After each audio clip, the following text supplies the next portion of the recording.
Yes. Vince, Yes. Jamie, Yes. Ray, Yes. Ed. Did you say Ed? Yeah. Okay. Yes. And Yes. John.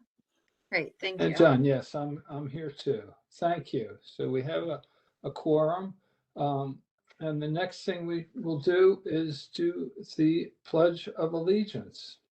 And so we will stand to do that. And I pledge allegiance to The The flag flag flag of the United States of America and and to the the republic republic for which it stands, one nation, under God, indivisible, with liberty and justice for all.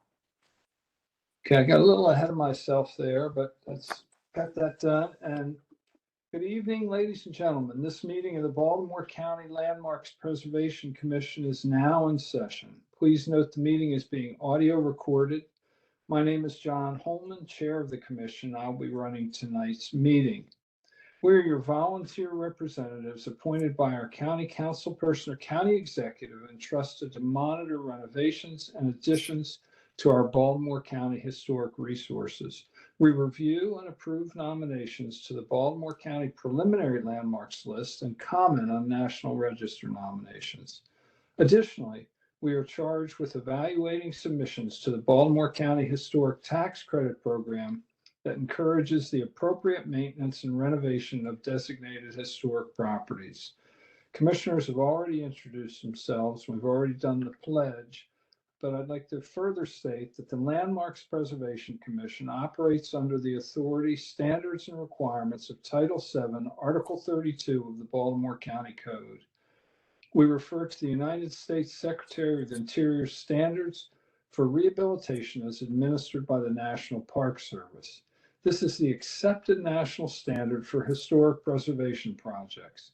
Our own Baltimore County Historic Preservation Design Guidelines directly reference and incorporate the Secretary of the Interior's standards for rehabilitation. We have important preservation issues to discuss and debate at each meeting. If you would like to make comments, please limit your comments to the specific application or proposal submission being reviewed. We ask for your assistance and understanding so that the discussions do not digress. As an additional comment, we can all agree that historic preservation is an important aspect of the quality of life and place that makes Baltimore County unique. As a commission, we seek to recommend significant buildings and places for landmark consideration to the County Council for their final vote. As commissioners, we serve on the commission due to our expertise, interest, and passion for historic buildings and places and review submissions based solely on their merit. While we may disagree in discussion and voting, we continue to be a collegial body that respects each other personally and professionally. Thank you. So the first order of business tonight is the selection of the chair and vice chair for this year on the commission. We have a couple reminders. John, I'm jumping sorry. ahead Go again. ahead. Yep, please go ahead. No, it's all right. Just a staff reminder for offering testimony. We updated our testimony for virtual meetings for public testimony. So members of the public, if they want to address an item on the agenda, they're in a register to speak before the meeting so that staff know in advance or when they submit written testimony. This doesn't include applicants or owners or project reps. They don't have to sign up to speak. So just letting everybody know that. And then a staff reminder, the information that's presented in this presentation is just a summary and overview of all the applications. Each commissioner receives an application packet a week prior to the meeting that includes all the applications, plans, and anything included that was submitted with the application, in addition to some information that staff will send to assist with the review. They should have this information in front of them during the meeting. And again, the information in this presentation is just an overview and summary to help keep the meeting in an organized manner. Very good. Back to you, John. Thank you, Caitlin. Sorry, I overlooked that. So the the first order of business is electing a chair and vice chair to, for the commission for the coming year. So I will accept nominations for the chair. So I move that we nominate a continuation of John Holman as chair and Ed Horde as vice chair for the Landmarks Preservation Commission for 2023. A second. Thank you. Are there other nominations from the floor? And point of order, Caitlin, may we do it as a combined vote? Or do we need to do two Yeah, separate? as long as no one is voting against, Okay, that's fine. okay. I mean, I can change the. Well, the- no, we it's, do a set- okay. one is great, but commissioners, if there are other people, other nominations from the floor? Hearing none, I ask for a roll call vote. Do we have a second? Vince. Yes, Yeah, Vince Vince, seconded. yeah, Vince seconded. Vince. So we have Ed, please. Yes. Vince, Oh, yes. Lily, Yes. Phoebe, Yes. Scott, Yes. Jamie, Yes. Ray, Yes. Wendy, Yes. and John. Yes, Thank you. thank you. Chris Weston joined late. I'm here. I vote yes. Great. Thanks so much, Chris. Thank you, Chris. Thank you. Any changes to today's agenda, Caitlin or Jessica? No reported changes. Good. Minutes of the November 10th meeting. Any corrections or additions? And if not, may I have a motion to accept them? So moved. Is there a second? Second. Thank you, Chris. And I think we can just do a voice vote for that. Do you think? So all in favor? Yes. Aye. Yes. Aye. Any in opposition? Hearing none, the minutes are approved. And then we have consent agenda items, number 6 and 7. Jessica, are you going to be reading those? Yes. Thank you. Agenda item number 6 for the Markowitz property located at 118 Osborne Avenue in Old Catonsville, County Council District 1. This is a contributing resource within the Old Catonsville National Register Historic District. And the owners are seeking Part 2 approval for the installation of a new hot water boiler. The existing gas fire hot water boiler will be removed and replaced with a new Burnham model number 24EN-TO-103 000 BTU boiler. Installation will include all necessary water piping, gas piping, flue piping, and electrical wiring. Staff recommendation is to vote to issue a certificate of appropriateness as proposed, citing Baltimore County Code Section 11-2-201. Next is agenda item number 7, the seized property at 1605 Front Avenue in Lutherville, County Council District number 3. This is a non-contributing resource within the Lutherville County Historic District, and the owners wish to construct a 15-foot by 25-foot greenhouse located in the rear yard. The greenhouse will have a rectangular wood base with a conza or hooped design enclosing the interior space within a polycarbonate plastic cover. The property is located on just under a half-acre lot that is long and narrow, roughly 300 feet by 70 feet. The property is located along the western boundary of the historic district and faces the railroad tracks and is surrounded by mature trees and vegetation. The neighboring properties to the south are all non-contributing resources. The adjacent property to the north is a large lot containing a contributing property with a lot of mature vegetation and trees. The proposed greenhouse will be set back and most likely not highly visible from the public right-of-way. Staff finds the proposal to be consistent with our design guidelines and views the structure as semi-permanent, which can easily be removed in the future, and recommends approval as proposed, citing Baltimore County Historic Design Guidelines, additions and infill, pages 1 through 7, County Code Section 327-405 and 11-2-201.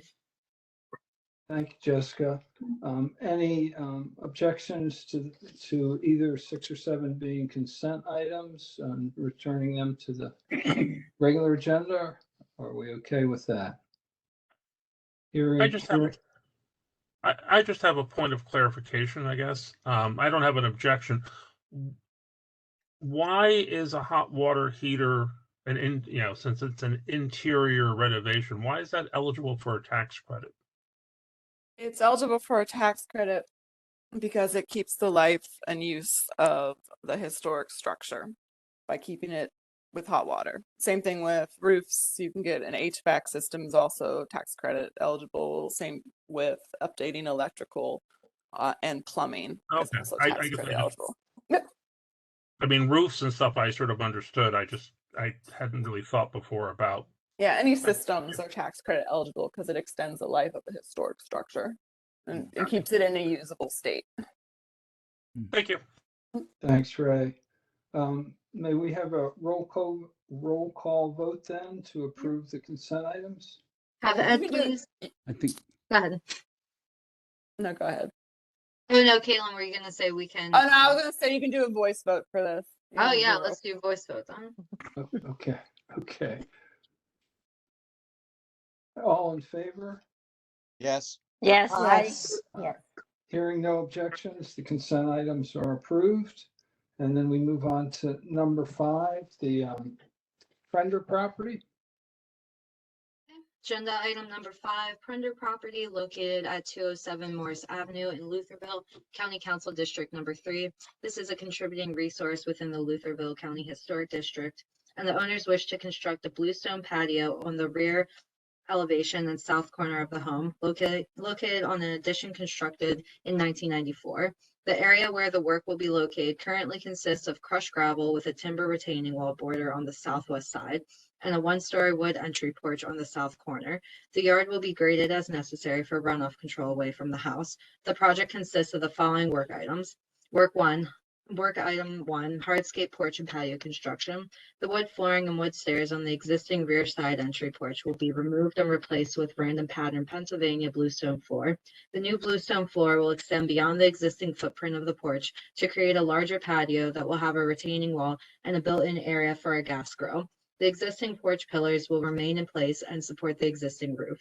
An existing wood bridge walkway that connects the porch to the driveway walkway and the existing timber retaining walls will be removed to accommodate the new patio. In addition, the bluestones will also be laid along the span of the rear southwest foundation, replacing the existing gravel areas.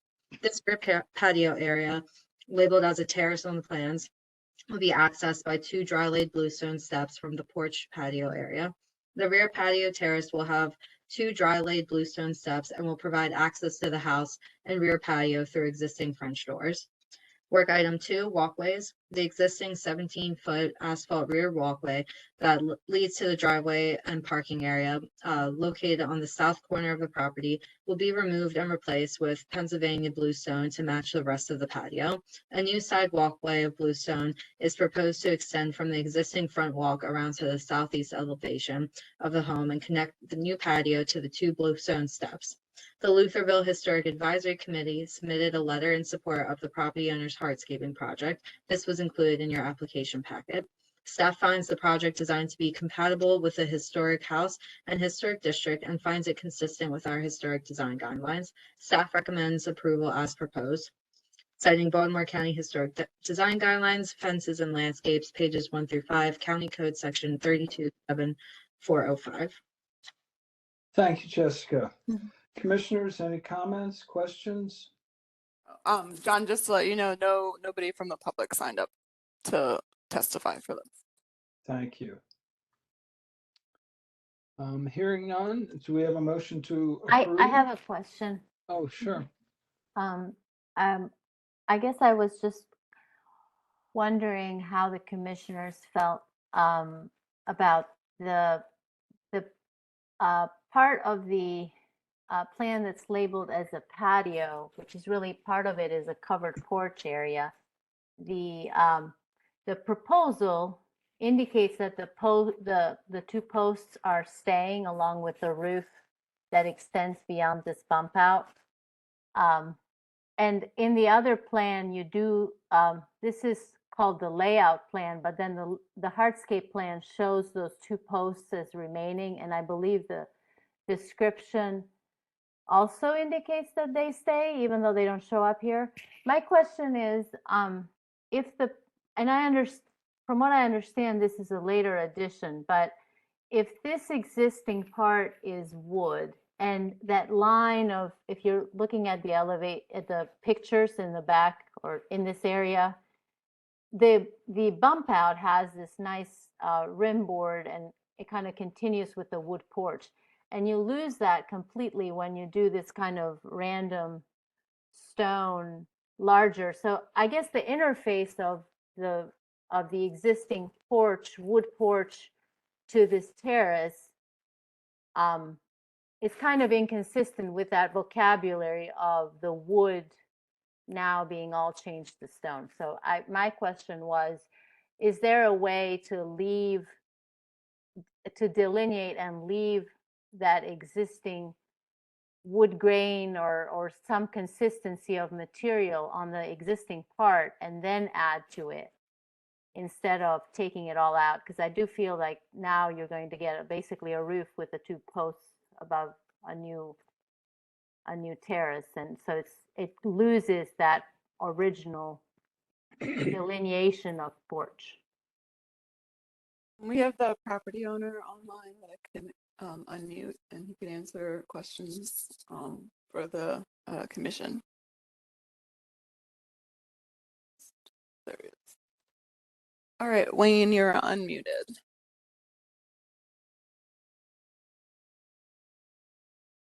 Are you Mr. able to hear Brennan. me? Yes, yes, we are. Okay, Thank you. fantastic. My name's Wayne Print. I'm the owner of 207 Morris. I heard the question. I think to your point, the wood boards there are not part of the historic structure. Quite honestly, if you look at the original pictures, there's a crushed gravel moat that currently exists. The landscaping is completely unfinished and was done improperly. So that wood structure is quite honestly failing. And we want to put something that is more durable than that wood there. In fact, the front porch, if you were to look at it, is no longer the wood. It's actually Trex material that was installed in 1994 with this addition. We believe one, you don't see that wood at all from any public access. And we believe the bluestone is period appropriate, location appropriate, and will actually tie into the larger footprint that is being installed here. Thank you, Mr. Brenner. Appreciate that. Lily, does that answer your question? Clarify, are the posts, the columns still remaining? They have to. It supports the weight of the structure. Okay. Any other questions or comments? Hearing none, do I have a motion to accept the staff recommendation?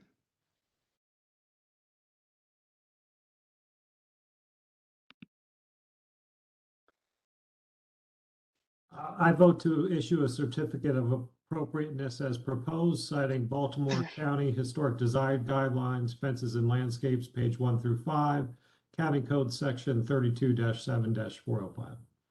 Thank you, Chris. Second, do we have a second? I'll second that. Second.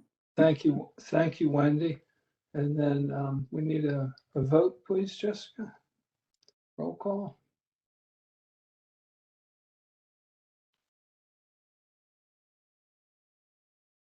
You're muted, Jessica. I just unmuted you. Oh, thank you.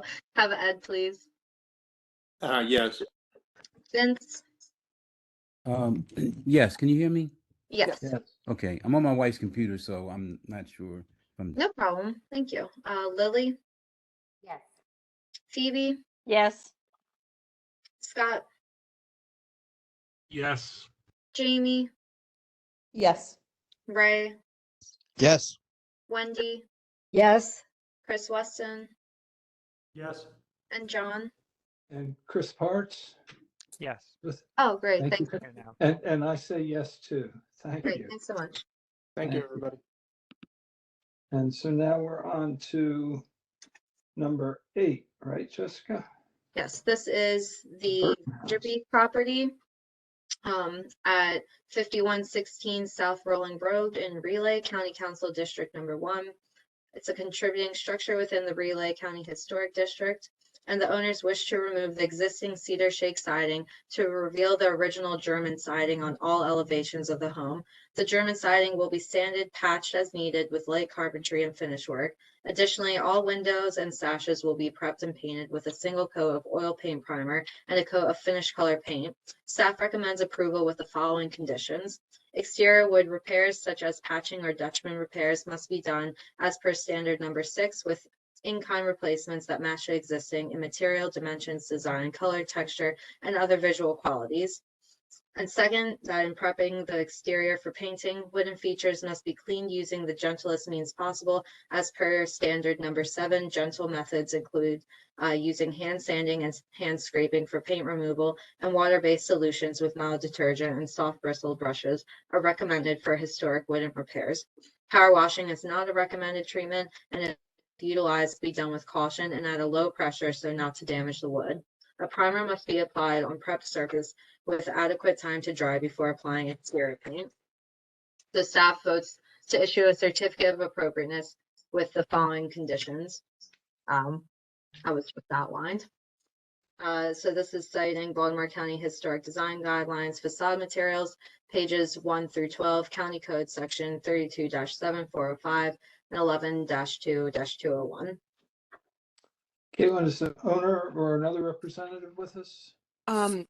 No one signed up to speak on this, and I don't believe the property owner is online.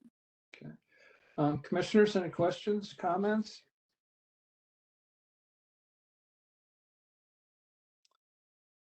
Hearing none, can I have a motion to accept? I move that we issue a certificate of appropriateness with the conditions outlined by staff. Thank you. And a second? Second. Second. Thank you, Chris. Roll call vote, please, Jessica? Have Ed, please. Yes. Vince, Yes. Lily, Yes. Phoebe, Yes. Scott, Yes. Jamie, Yes. Ray, Yes. Wendy, Yes. Chris Weston, Yes. Chris Parts, Yes. and John, please. Yes. Great, thank you. Yes. Thank you. And then on to number 8. I feel like you need to catch your breath, Jessica, to Number read this 9. one. Yes, yeah, this is number 9. Number 9, excuse me. I'm All right. sorry. So this is the Lockman Real Estate Corp. and EK Homes LLC property located at 501 Bond Avenue, Reisterstown, County Council District Number 2. This is a final landmark, number 105, the Price House or the Freeze House. And the owners have proposed an ex post facto review of various exterior alterations, code enforcement correction notice number CB 16000086, as well as the return of various exterior features to the front facade. A constituent inquiry was received in response to recent exterior renovations for the final landmark, and a correction notice was issued on November 22nd, 2022. The Price House was constructed in the late 19th century in the folk Victorian style, with various cross gables remnants of Downing and Vaux cottages. The house was added to the final landmarks list in 1991 for its architecture and material integrity. The present owners purchased the property in April 2022 and made major renovations to the interior and exterior, subsequently putting the house on the market in November of 2022. The final landmark status was not disclosed to the current owner upon purchasing the home, and they were unaware of the code requirements for exterior alterations for landmarks. Staff does know that the previous owners were aware of the landmark status, as the property received a correction notice in March of 2016. Between April 2016 and October 2018, the previous owners were in contact with staff in order to correct work that was completed without LPC approval.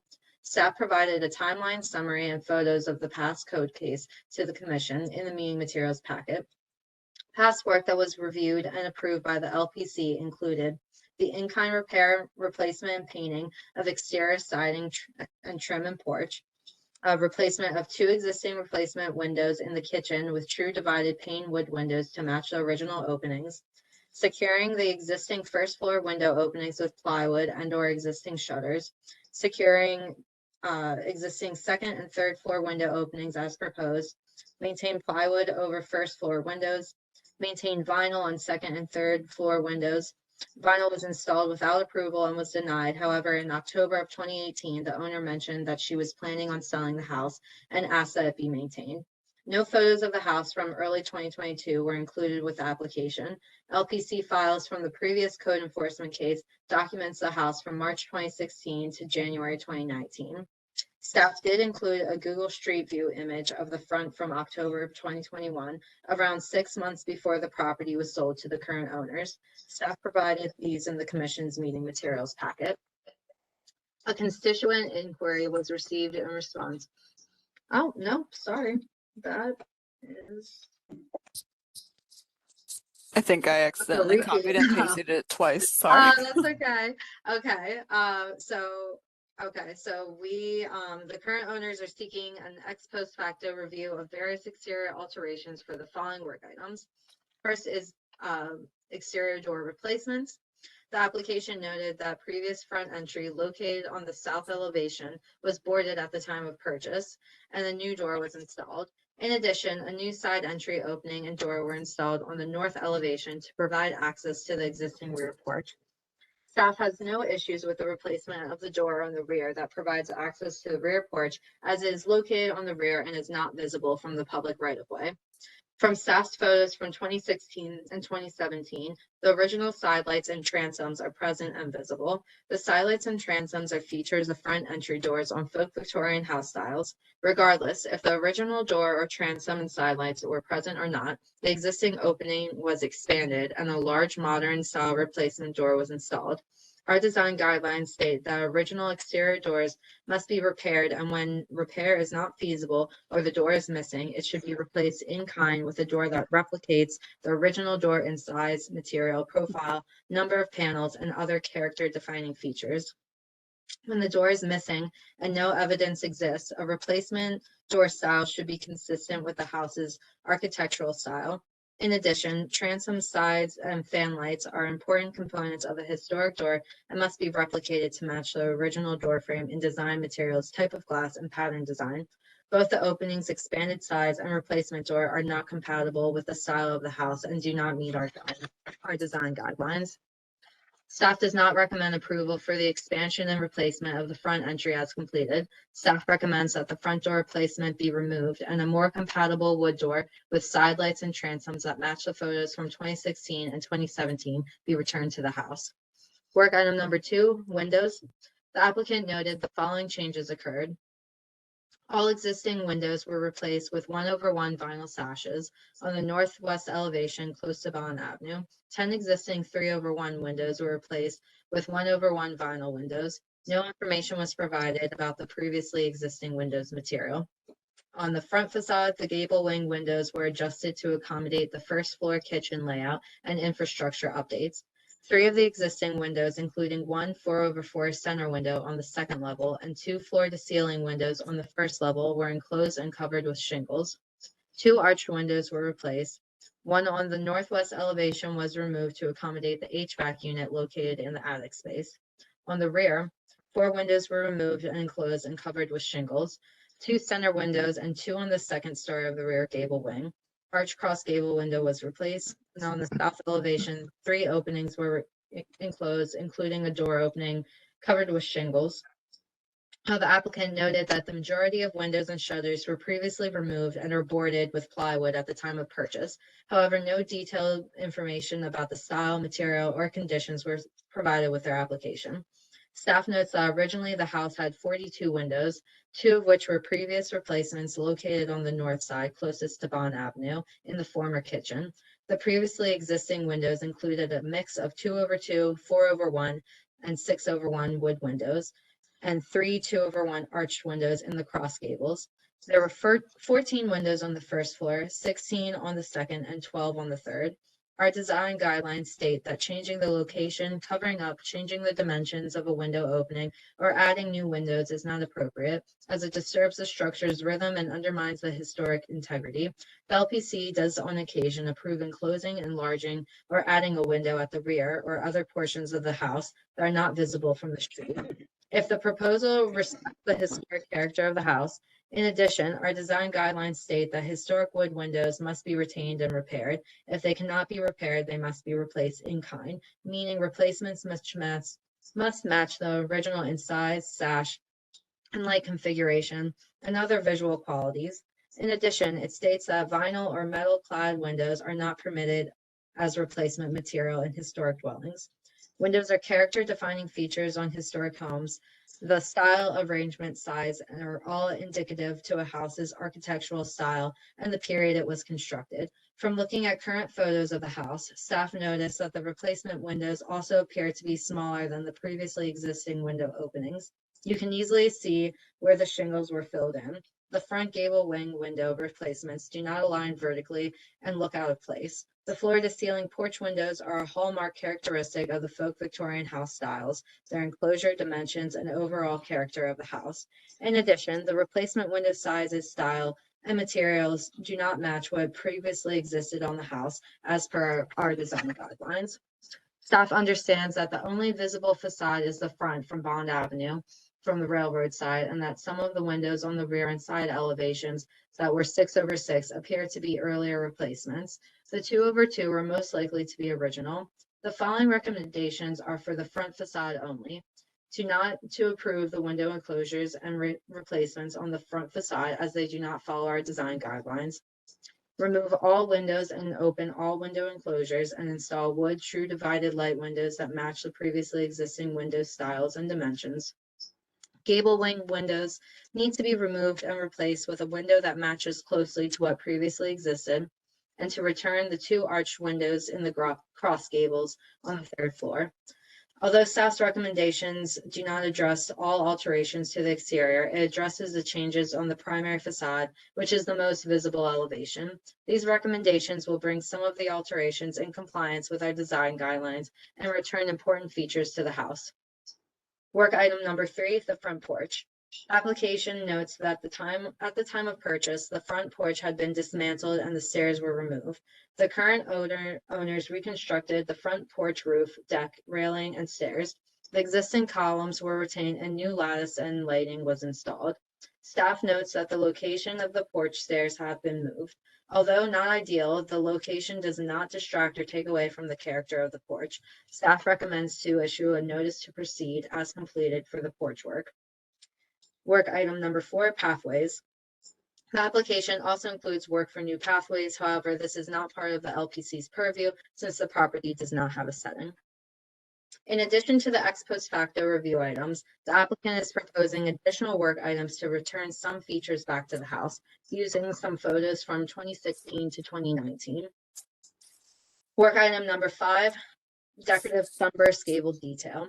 The applicant wishes to recreate the original decorative sunbursts on the front southwest elevation that were removed by the previous owners. The sunburst will be custom made from pressure treated lumber trim pieces and will be installed just above the attic HVAC ventilation as seen in the current 2022 images.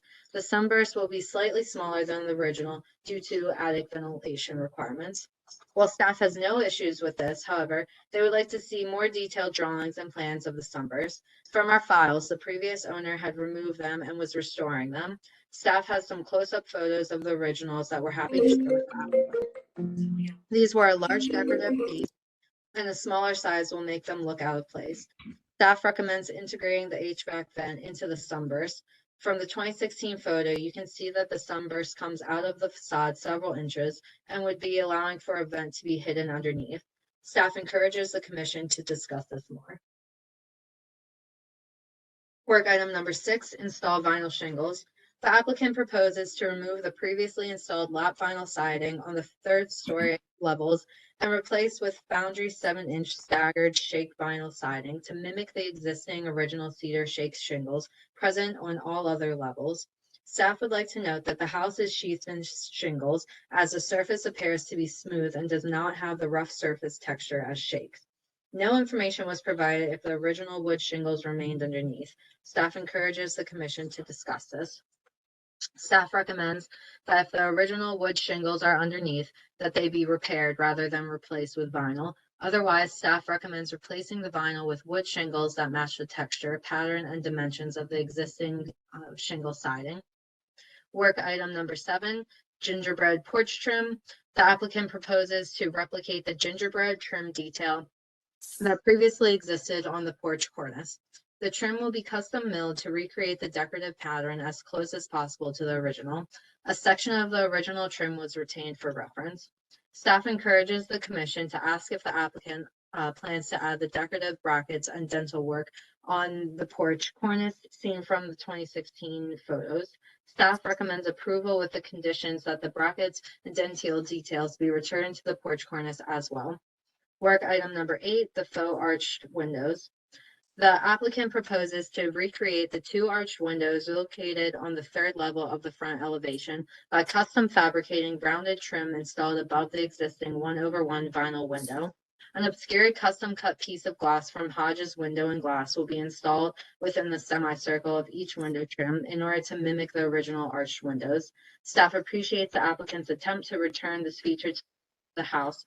However, staff would like to see more detailed information about how this will be done in the existing space with the addition of the sunburst detail. Staff is concerned that there isn't enough space and it will be too crowded. Staff recommends that the commission discuss this and if more information is needed. Staff's recommendations are as follows. To vote to issue a notice to proceed for all work completed on the rear and side elevations as completed and front porch as completed.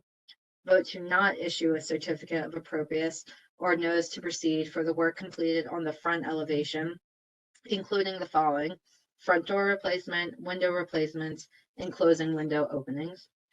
To vote to issue a certificate of appropriateness for the following: removal of the front door and replace with front door that is appropriate style for the house and will closely match the size, style, and material of what previously existed. The removal of the vinyl windows on the front elevation and replace with wood, true divided light, double hung sash windows that match the previously existing windows in size and style, including the 2 arch windows on the 3rd floor. To remove the enclosed window openings and return a new wood window that matches the previously existing windows in size and style. And for the new work items, to vote to issue a certificate of appropriateness for work item number 6 and 7 with the following conditions: that after removing the vinyl siding and existing wood shingles are present underneath, they must be repaired and replaced in kind as needed. If there is no existing wood shingles underneath, they must be replaced using an in-kind material similar to the wood shingles on the rest of the house. Replacement shingle material specifications should be sent to staff prior to installation. For the front porch, the gingerbread porch trim details shall also include the brackets and dentil details from the previous porch cornice. Vote to not to issue a certificate of appropriateness or notice to proceed for work item number 5 and 8, asking that more documentation with design specifications be submitted regarding the sunburst and faux arch windows. Citing Baltimore County Historic Design Guidelines, Windows and Doors, pages 1 through 8, Porches and Steps, pages 1 through 6, Facade Materials, pages 1 through 12, and Baltimore County Codes 32-7-403 and 32-7-405. Thank you, Jessica. Thank you. It's quite a mouthful, a lot to talk about there. Yeah, Caitlin, and I'm sorry, John, just one moment. We have a comment asking if the windows on the front facade should also be in alignment with what was previously existing. So the commission could please just to add that to their thoughts. Thank you. And do we have the owner or other representatives with us? Yeah, no one signed up from the public to testify, but we do have the owners and the representatives online. Just give me 1 second. Thank you. So we have Eugene Kogan and Travis Lockman. Travis and Eugene, you are now unmuted. Good afternoon. This is Travis Locke. We can't hear you.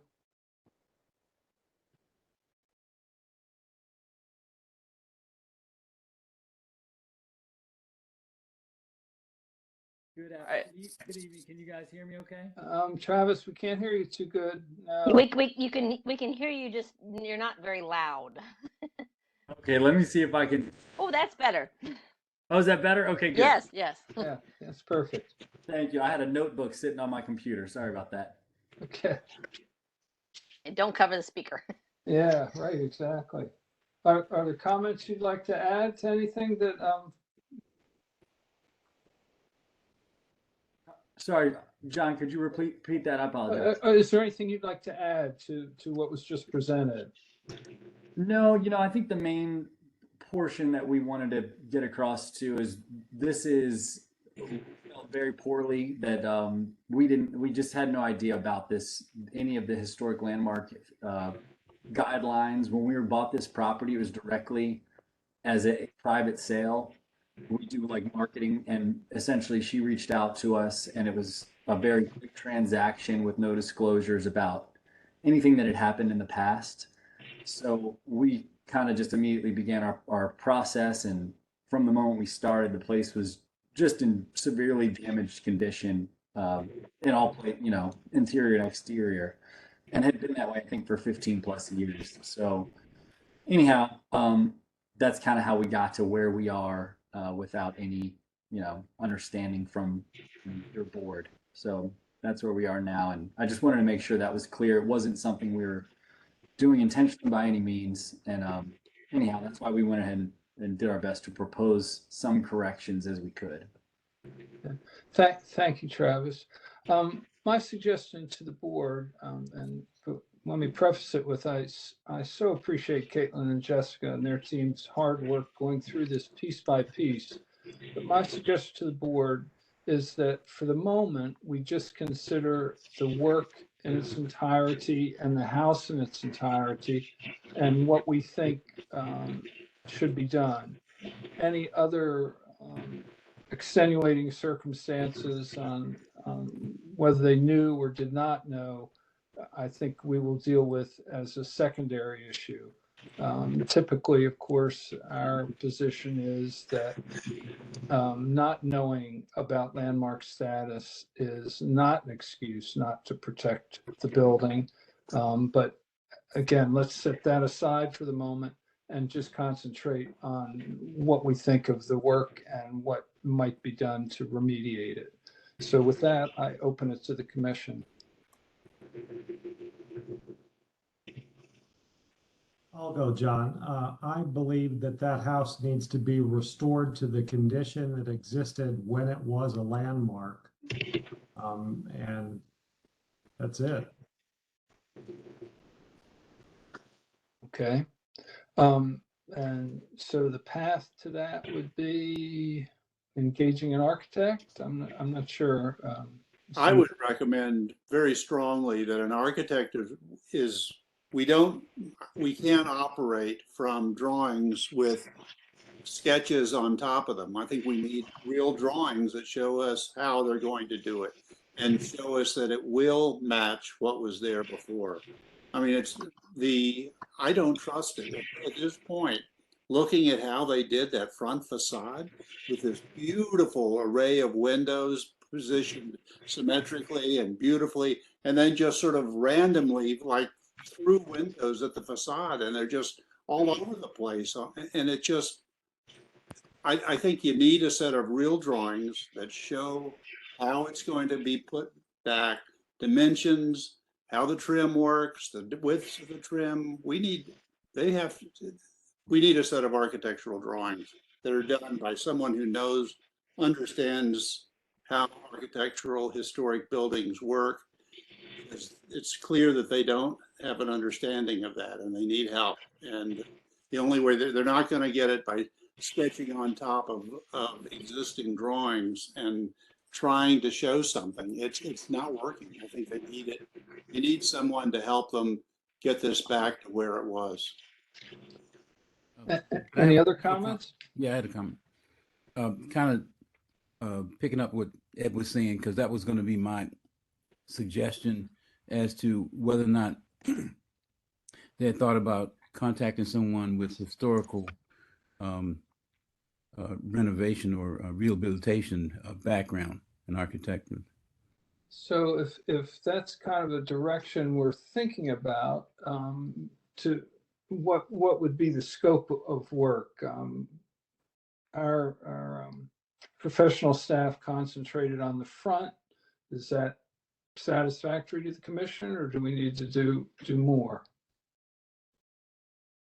I think we need to look at all the facades, and I think they need to be, some of them maybe you can, the drawing shows less, and maybe you keep some of the stuff in the back, but clearly the front and anything visible from the street should be put back the way it was. I mean, this is a landmark building. We just reviewed a building that was a contributing structure that wanted to take off the siding that was put on top and restore German siding. And we told them to make sure it's matched and follows the Department of Interior's guidelines.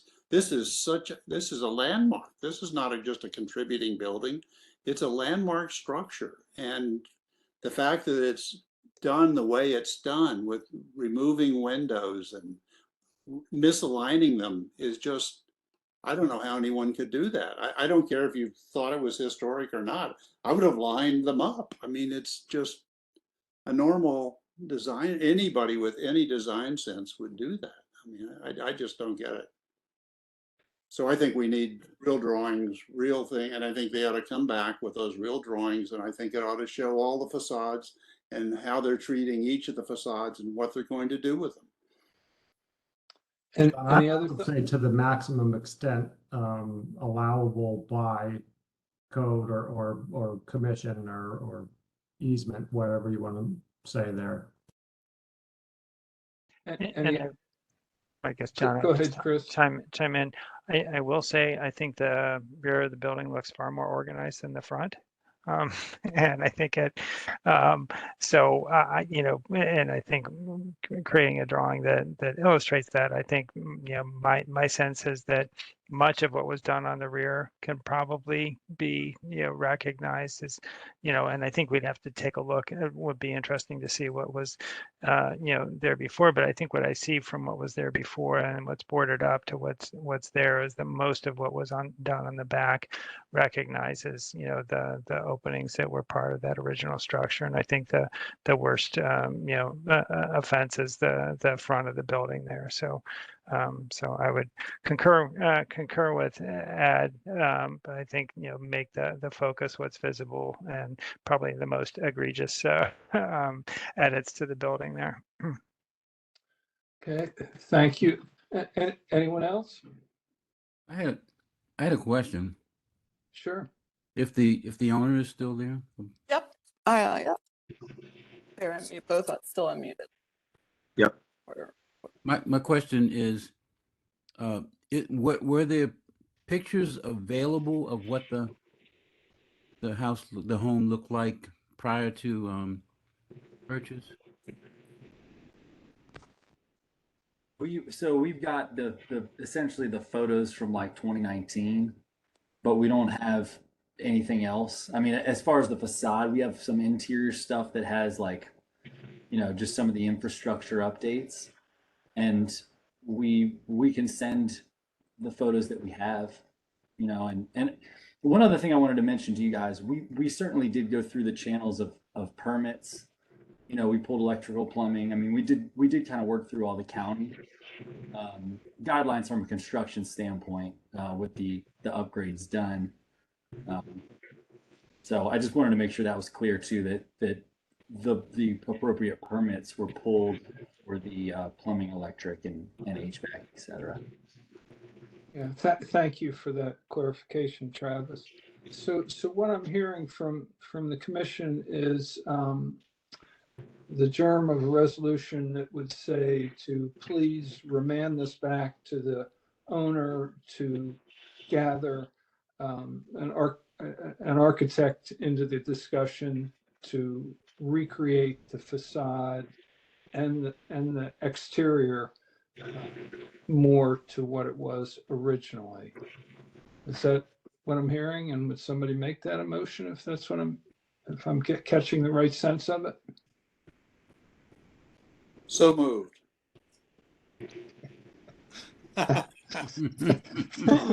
John can't make motions. Yeah. He's the chair. I'm making the motion, but Ed made that. But you restate it for the record so we all can I understand think what. that, okay, we would like to see, this is the entire thing we're rejecting. We would like to see them come back with drawings of all the facades and with paying particular attention to bringing the front facade back to the way it used to look. And it doesn't mean just sort of leaving a window there and putting a fake piece of glass above it. It's, you know, for that attic window, it's really putting it back to the same dimensions, heights, the heights off the floor. I mean, it ought to look the way it looked before. This is a landmark building in Baltimore County. We've got to take it back to where it was. And we need drawings to show us how you're going to do that.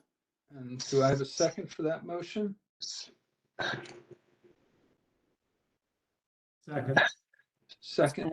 Who was that who seconded? I'm sorry. Oh, I was trying to. Okay, It Wendy. was Chris Parks. Thank you, Wendy. Chris Or Chris Weston. Weston, sorry. Chris Weston. Chris Weston. Oh, Chris Weston. Thank you, Chris. Thank you, Chris and Wendy. So we have a motion in front of us. Any further discussion? Just to make sure. Yeah, I just want to add. I mean, we had in our packet some photos going back to 2016. I would advise that could those be shared with the owner, and also suggest that the owner might with this architect do some additional historic research to see if there are any additional photos going back even further to aid in restoring it back to its original look. Grandeur. Yeah. Yeah. Exactly. This is Eugene. Can I say something? Yes, please. Sorry. Hi, sorry. A couple of the windows I just wanted to mention, when they were boarded up and I think it was John or Ed, someone mentioned why I guess they were moved, or the previous owner moved them where they were aligned, was because the specific ductwork that is run between the drywall, that is why. Also, the up top window all the way in the attic where the sunbursts were mentioned to go, that window was all the way to the bottom. The previous, I guess, go back to there you go. And by Baltimore County code, it cannot pass inspection because that specific window was all the way to the floor and a child can fall out. If you can zoom in on both those windows where the sunbursts are underneath, they actually go all the way to the bottom. A child can fall out. That house was vacant for over 15 years. Anyone could walk out and just fall out. So that is why they're like that. I just wanted to make that clear. And also, if you can go back to another item, the back of the house where the patio is, or the porch, that right there. No, that's the front. Go to the other picture. Sorry. Oh, sorry, I'm looking at them. Sorry, I just wanted to. Yep, right there. So, okay, that door right there, if you zoom in, that was there before also. We didn't replace that door. Okay, good. Thank you. Thank you. Yep, I just wanted to reiterate that. Sorry. Yeah, so I would just speak say with one thing about the attic window. Talk to your architect. There are ways to deal with that allow you to do the window just like that, like it was, and provide protection. There are ways to do it. An architect will know what to do. Get someone that knows historic reservation, and you'll find someone that'll be able to help you with that. And if the windows don't align because you put in ductwork in a place where you can't get the windows in, you're going to have to move the ductwork. That's it. All right. That's all. And it might help us in terms of understanding the relation to windows to the interior if we had those interior, drawings to kind of, show how the outside relates to the inside. Well, but I would also say that if they put in ducts that require them to move the windows, so they've got this hodgepodge of windows on the outside, the ducts are in the wrong location. Maybe the way you've done the ducts. I hate to tell you to redo things, but I don't know what else you can do. You're going to have to make it look like it did before. Caitlin, would any of this be tax credit eligible? Depending on the project, it would be, but because this is because it's based technically not their primary residence, it wouldn't really qualify under the commercial because it wouldn't be a large enough sum to make it worthwhile to get the commercial tax credits. There needs to be a substantial rehab. Any other discussion before we go to a vote? Hearing none. Jessica, could you do a roll call vote? Okay, can we just clarify, if we're voting yes, we're voting to not approve any of the proposals and asking them to come back to us? Exactly. Okay, yes. Great. Make sure we clarify that. No, thank you for that clarification. Thank you. Jessica, I think we're ready. All right, can I have Ed, please? Yes. Vince? Yes.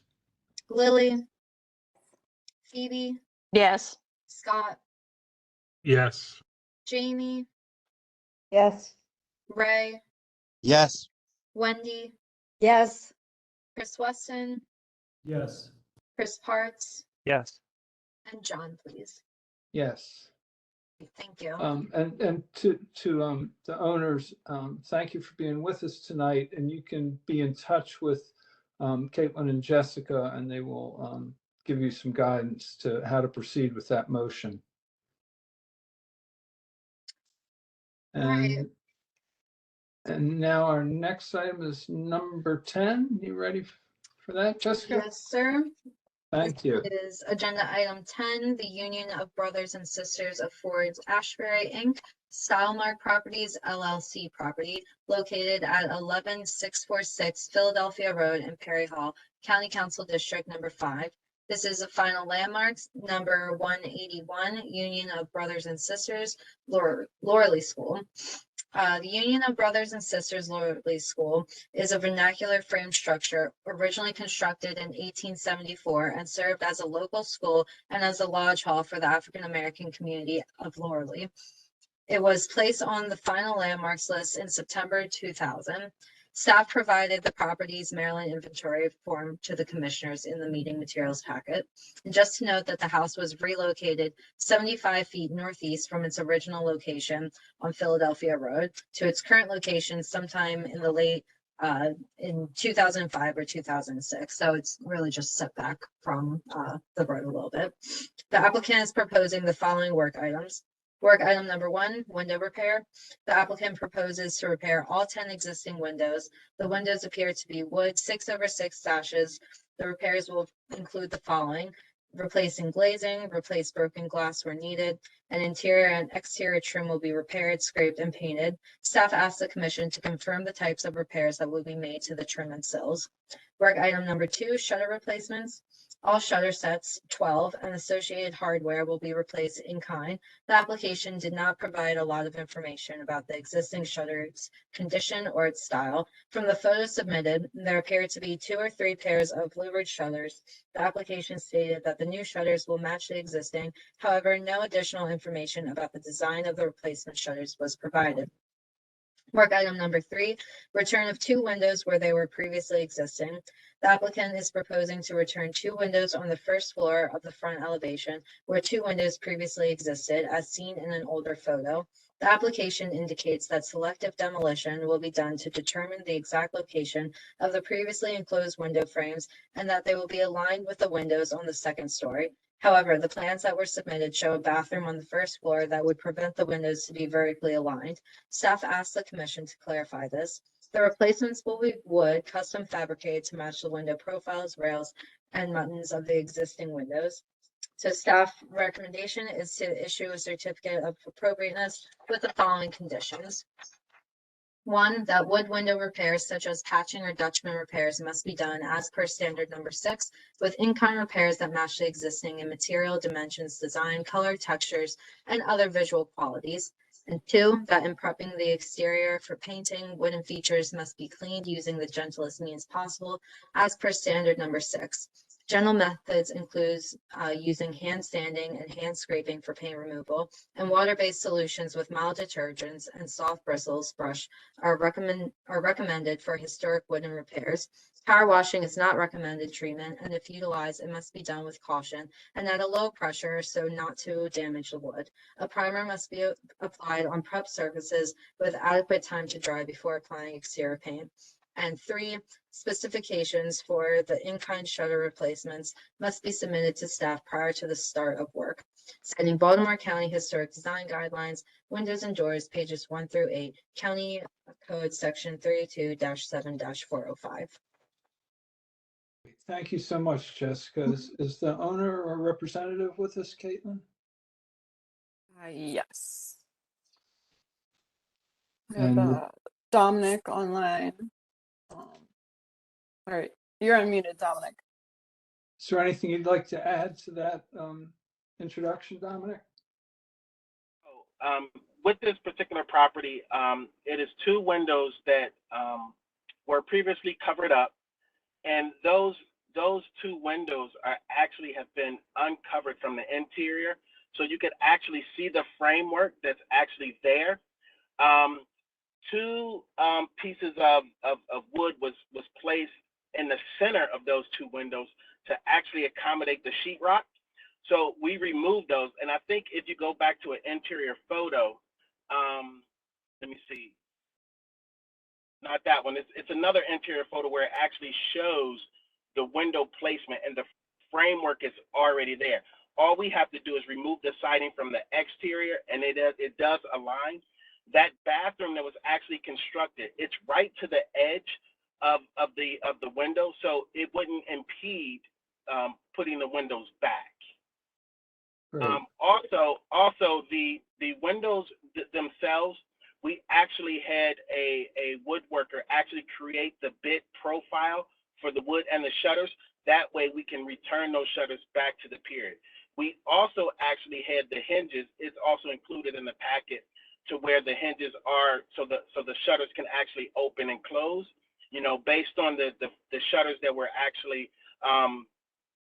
above the 2 windows that we want to replace. The shutters in the rear of the property, they're actually just plywood, and I think that's actually in one of the pictures as well in the packet. So we're going to recreate all of those shutters based on the profile of the existing shutters in the front. So those shutters that are in the front were so badly deteriorated that they can't be repaired, but the windows themselves, they can be. So where appropriate, we're actually just going to repair the windows and fix what we can fix with the materials that is appropriate. And I think that's all that I have. Great, thank you, thank you. Just as a point of curiosity, what will you use the building for? So I'm actually the contractor. So it is my understanding that the building is currently used to hold lodge meetings and things of that nature, and that's it. I think that the young lady that I spoke with, who actually awarded me the contract to actually do the preservation work, she said they hold meetings there, and they were thinking about returning it. It's only 2 rooms. So the first floor, it's roughly about 15 by 20 or something like that. They actually hold meetings, and they were thinking about, you know, doing some form of tours, but it's not very big. So you can't, it's not a whole lot you can do, but that's what she explained to me.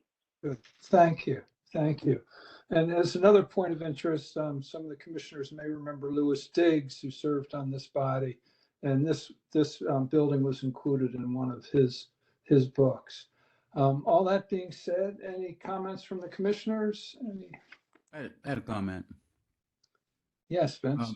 I'm glad you brought that up because that's the first thing that I thought of. I had an opportunity to work with Mr. Diggs as on one of his on the board of the Diggs Johnson Museum, and I know that there were any number of structures that he was instrumental in getting them on the list of historic properties for Maryland. And when I looked at this building, the first thing I thought of is because we have a building in the community I live in that is used as a center for activities for the community, but also civic league meetings. And it was discovered that it was not only the Halethorpe Color School, but it was a Rosenwald school. Oh, yeah. I don't think that this one is. I was trying to look it up. I don't think it is, but when you described it, it said there's only 2 rooms in there. That's what this building, the building here was. It was a 2-room schoolhouse. Right. So it's pretty unique. It is. It is. Any other comments from the commissioners?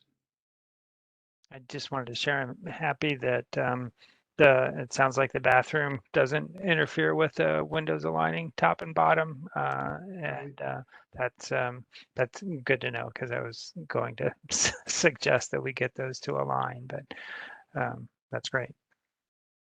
And hearing no other comments, is there a motion to approve?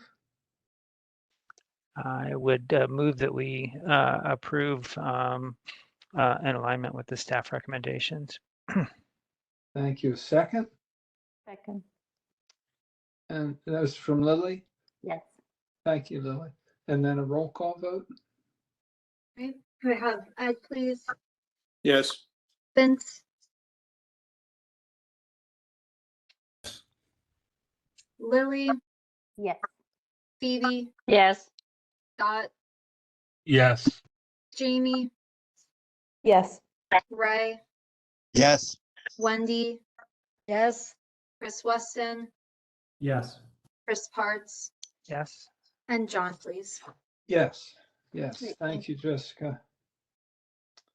And then we have some historic review applications for tax credits. So do you want to read those off? Yeah, we had a lot actually. So first we have Wells property, 305 Hopkins Road in Rogers 4. This was an emergency repair to the front asphalt roof. Joyce property, 518 Murdoch Road in Annalise National Register Historic District. This is a Part 2 tax credit approval for front porch beadboard ceiling replacement, front porch steps repointing, garage wood base replacements. Then we have Watson property at 7005 York Road in Stoneleigh. This is a Part 2 tax credit for an HVAC installation. The Coram property, 721 Cliveden Road in Subbrook Park. This is another tax credit for porch ceiling and second story framing repairs. And finally, we have the Wiesel property at 1201 Western Run Road. And this is Part 2 tax credit amendment for barn foundation mortar repointing. Thank you. Thank you. And our next order of business is an informational session on Towson High School. You may have read that Towson High School is one of the schools to be replaced or repaired or recreated or reimagined in Baltimore County in the coming months and years. The design will take some time. There have already been public input meetings to describe some options and also to just talk about it in general. Because Towson High is on our list, it must come through our committee ultimately for final approval. while we are having an information session today, it will not require any votes. Commissioners are welcome to ask questions. If there are members of the public, we would refer you to the general information sessions that were open to the public. You're welcome to sit in and listen, but the questions will be restricted to commissioners. Caitlin, do you want to introduce our presenter? Yes, so we have Baltimore County Public Schools and their project team. I'm not sure who's going to be presenting. Hi, Kim. You're muted. Rand just raised his hand. So is he presenting this evening?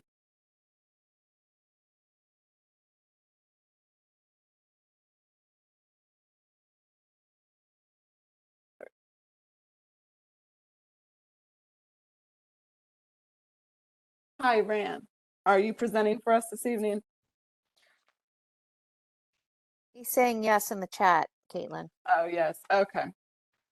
I hadn't unmuted you. I'm going to promote you to panelists, and then I'm going to allow you to share your screen so you can present on your end. It'll be easier that way. Great, thank you.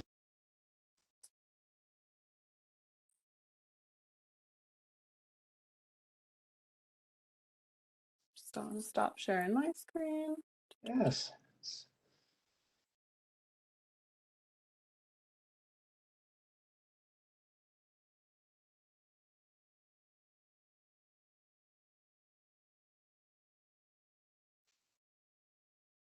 All right, Rand, you are now able to share your screen, and you can unmute yourself.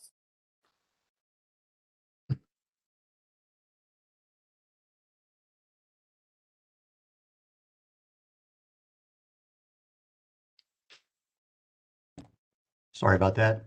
Couldn't unmute while my screen was open. Bear with me one moment. Do you see my screen? Yes, we see you, Rand. Nice to see you. All right, likewise. Nice to see everybody. Yeah, but we don't see his screen. Do you still not see my screen? No, we just just see you. Let's try that again.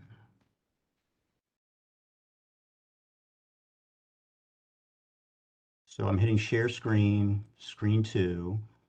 Hit OK. Share. Yeah, Okay. there you go. Is that it? There we go. Yeah. And now you see my presentation. Yes. There we go. Right. Yes. All right, fantastic.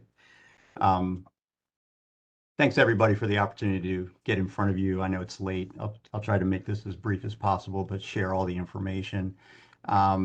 In the vein of continued collaboration and really working hand in hand with the community in Baltimore County Public Schools and all their stakeholders, we've been working to develop what the scope for the Towson High School will be. Sorry, my slides weren't advancing. So just quickly, the purpose for us being here tonight is just to share with you where we are in the planning process. And as John mentioned, we had a great deal of community input. And we want to share with you the result of that community input, where our scope ended up, and receive any comments fairly early on before we really get too far into the schematic design process. So we've had 2 large community meetings, and what I'll share with you is kind of what we presented to them and some of the response and where that process ended. So the Towson High School has some significant goals. One is to develop a unique solution for the Towson community, but really bring that project into the next generation learning environment for those students and that use that building. Part of that is increasing the capacity. The current state rated capacity of the building is 1260. And we're looking at a capacity of 1728 for actual students on the day that the project would open. Some of the associated challenge with that obviously is scale. The existing building area is 205,000 square feet, and we're looking for an educational specification, which is the program of the building, that really requires 320,000 square feet. There's some challenges internally with the building structural layout that I'll share with you. And the limited site is one serious constraint that we are dealing with in our design process. Another factor and challenge to the project is that students are going to remain on site. So this will be a phased while occupied project during its construction process. So beyond that, we also have design goals. And I mentioned slightly the next generation learning program and objectives that Baltimore County Public Schools is really looking to promote in all of their projects. Do this in a cost-effective way, respect the historic legacy, and of course, we're looking for a sustainable design solution.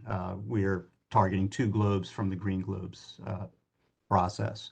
And ultimately, we want this to be something really, really special when we're all said and done for the Towson community. Going into it, looking at the Section 106 process, we really did an evaluation with Traceries, who is our consultant on the project, to evaluate the time period that is really relevant to this building. And as you can see in the diagram prepared here, there's a series of additions and modifications that have been done to this building over the years. But it seems that period of significance is really the 1947 component of the project and a 1953 addition, which is done in the same exact way by the same architect, adding a top story to this connection here. All of these additional components were added along the way, enclosing an interior courtyard, an addition, and an addition here as well. One of the things we looked at also is where the building is visible and where you can appreciate the building from the community side. There's Cedar Avenue, which is the front of the building, and you can appreciate the entire facade. But also from Egberth Drive, you can really get a good view of the auditorium facade and the entry component, which I'll show you photos of in just a moment.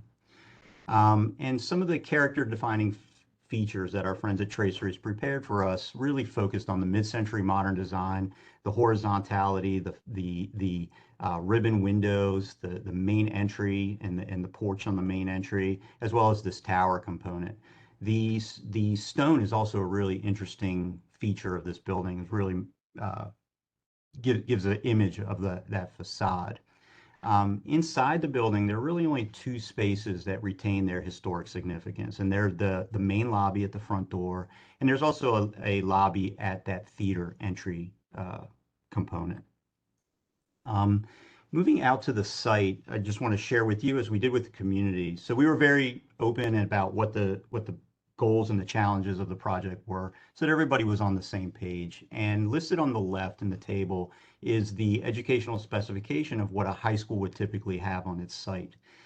This is a 28-acre site, which is relatively small for a high school. And as you can see here, the shape of the site is not really conducive to all of the program fitting in. It also has the additional constraint of a stream running through it with a stream buffer. So what we came to as a summary of this was minimizing the footprint of the project in the building is really necessary to achieve as much of that site goal and site program as we possibly can. So minimizing that building footprint is going to be a goal of our design process. Looking in the building as well, I mentioned briefly the idea of next generation learning. And here on the left, we see the general arrangement of the Towson High School corridor system, which we call a double loaded corridor. And it's really made for an industrial type learning environment. And what we're seeking to develop is a combination of different types of spaces in the building, different scales, different sizes, more casual spaces that will allow students to learn in the kind of environment that we're training them to work in. So rather than a factory, we're looking for people who perhaps will work at Google or start their own Google. So the environment should really reflect where students are moving after they graduate. We also looked at a program analysis comparing the existing program and the existing spaces within the building to that is required to provide that next generation learning in the educational specification. And in these diagrams, anything that you see is in red is either something that's deficient in square footage or area or something that's missing altogether. So we can see that there's a lot missing in that next generation learning type spaces. A lot of the volume spaces don't meet the spatial requirements for the capacity of the school. And a number of classrooms, teaching environments, and support spaces are just missing altogether. Also had some constraints within the building itself. So here we see a plan of the building. The cafeteria sits below the gymnasium. And this was one of the significant challenges you can see the column grid within the cafeteria that supports that gymnasium floor. And in the larger colored zone is what that growth would have to be to make that space meet the program requirements. So this part of the project really becomes kind of a cork in where we might be able to expand the building and make it meet that program. Some of the spaces worked out quite well. For example, this bay really does serve itself well to be typical classroom type environment. Labs might be slightly long in that bay, but can fit. But a lot of the career technology education programs that are in this pedagogy simply don't fit in that long, narrow, or colonnaded type program. The Learning Commons, which in my day we called library, does fit in the program because this was an addition in 1969. We also did a lot of work with the idea of adjacencies, and really adjacencies of classrooms to those other types of learning environments is really critical. So rather than having a lab and larger volume spaces, and in addition with classrooms on the other wing of the building, those spaces really to operate appropriately for educational program want to be adjacent one another. So those are our basic project parameters, and we started meeting one with an explanation that I'll share with you, that what you're going to see is not a finished design, and it's not actually a design or a schematic design. We wanted to be clear with everyone from the start that we're in a planning process. And the goal of that planning process is to really define for everyone involved, all stakeholders, what the scope of the project is going to be. And once we've defined that scope, then we would step into a schematic design. So I'll say the same thing to you that I say to all communities in this point in the process. They're going to look like plans and designs, but they're really just diagrams and concepts. So please try to keep that in mind as we go through them. So we went into that meeting. We shared, of course, again, the existing massing, which piece of the building exists on that massing, so people could get a frame of reference. And also this diagram puts together when those pieces were added to the building. And with that basic diagram in mind, we went thoroughly through each of these 4 options. And the idea of the 4 options were to take the building and start with an idea of almost no or absolutely minimal demolition, and then pick some points along the way, all the way to full replacement of the project, and really see where a number of things happen. One is, where's the community most comfortable, but also where do we start to get the kinds of efficiencies we're looking for? What are the deficiencies in program associated with each of those? And then what are the qualitative values of the building with regards to remaining area for that site program, next generation learning opportunities, and those adjacencies that I spoke of. And then, of course, minimizing the impact of the construction process on the students during the phase while occupied construction. So the way these diagrams worked, the red in these showed where demolition would occur. And as I mentioned, progressively more demolition in each of the options. And then what can occur on that site and replace that demolition with new construction to achieve the ultimate programmatic goals of the project. And as you can see here, starting with option A, the footprint building almost entirely outside of the existing footprint became very large. So you can see how that qualitative value for the area for site program was minimized there. And as we move to the right towards the replacement project, we were able to gain some benefits of next generation learning. Now, we were very clear with the entire community as we presented this that the replacement option is not going to receive permit approval. But we wanted to make sure that everybody understood that everything was looked at and things would be ruled out for real reasons, not just because we said so. So we shared this with the community and got quite a bit of feedback during the first meeting. And a lot of the vocal feedback was about replacement and why can't we replace this project. And other feedback, other comments and interactions that we had were more about how and why and phasing and those kinds of things so that the community could really get comfortable with the project that we're going. So what we did after that is open it up for a 30-day comment period. And Baltimore County Public Schools had a website in which folks could apply to. And we received a lot of feedback. We got 135 comments during that 30-day process, and all the comments were posted on that public website so that everybody could read them. And there was a lot of consensus within the community. Everybody was pretty on board about significant work was needed and the need was urgent, and when can we start? But as with most communities that we work with, it was very interesting to see that it's not always the loudest voice in the room. folks that were pushing for replacement, for example. When we actually reviewed all the comments and surveyed those that we got back, we really saw that the preferences for replacement versus what we had before as options B or C, which were a renovation addition or modernization type project, was just about 50-50. So half of the community really was interested in retaining the historic fabric of this project, while the other half was looking to get something brand new on that property. So we shared that back with the community because it's not just important that we hear them, it's important that they hear one another. And by sharing that, we shared that in the second meeting. We also shared with them a letter that we received from you, which was actually quite helpful and we really appreciated.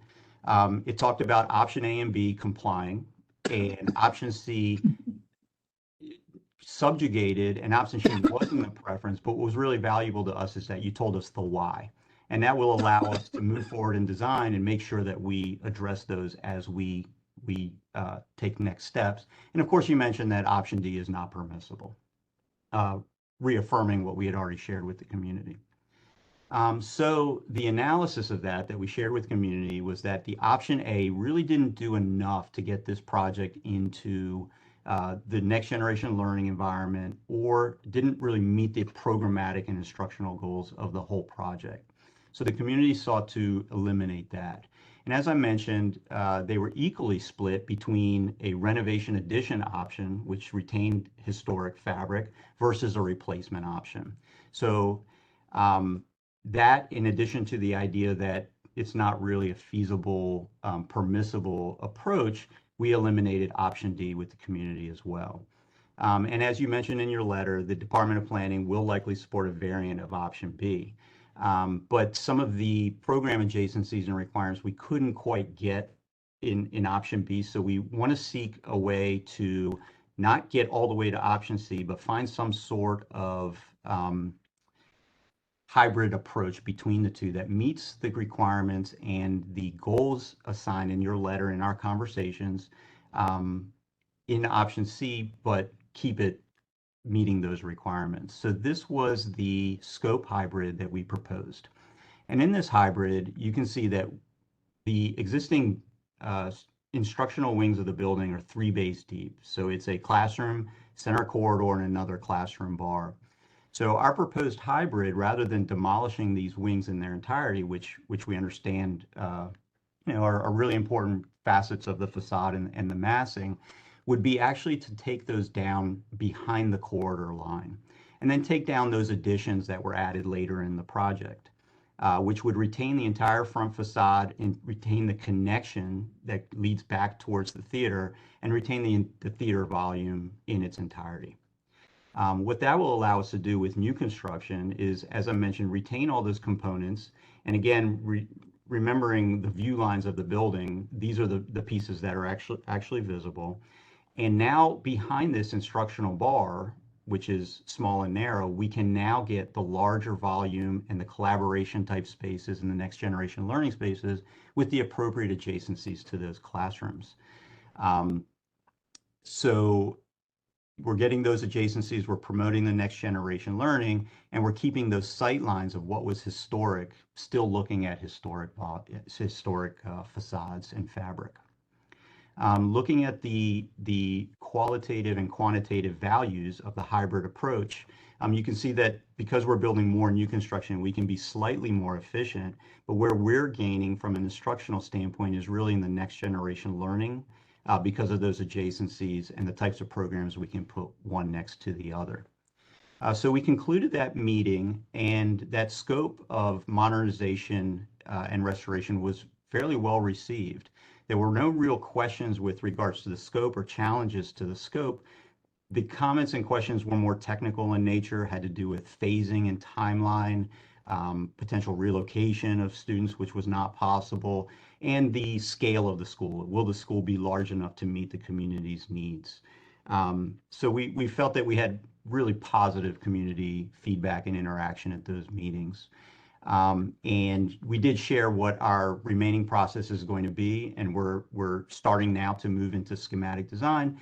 But really, we're very interested in getting your feedback before we get too far on the scope that we're moving with.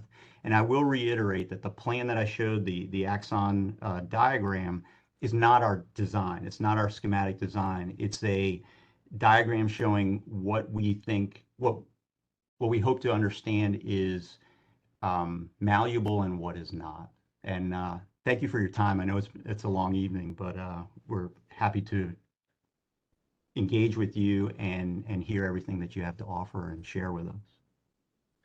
Thank you, Rand. I appreciate you running through that for everyone. Commissioners, questions? I see one in the chat.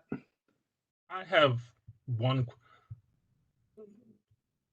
question. I thought I saw a version of that chart that you showed earlier with the 4 designs, the earlier version of that, which had some that one that had some construction cost estimates associated with it.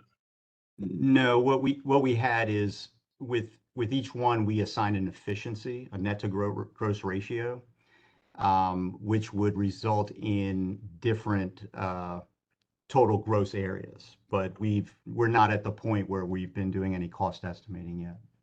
Okay. I had a question, John. Okay, Chris, go ahead. I think, Ram, what you had shared for the key areas of visibility, I think are basically the front facade on Egbert, and then what you see from, or I'm sorry, the front facade on Cedar, and then the rear, visibility from Egbert. And I think in one of the concepts that you were showing is that leg basically that kind of runs from the front facade back to the bigger piece as being retained there. And I'm just wondering if, that it's not a highly visible piece.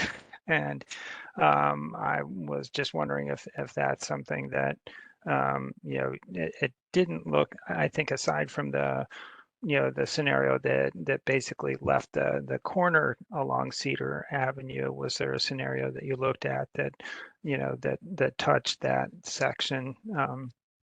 Wondering if there was value to, to touching a piece that's not visible or not, You mean replacing this piece here? Right, yes. So actually, there was a comment in the letter that referenced that piece as being relevant as a connection to the theater.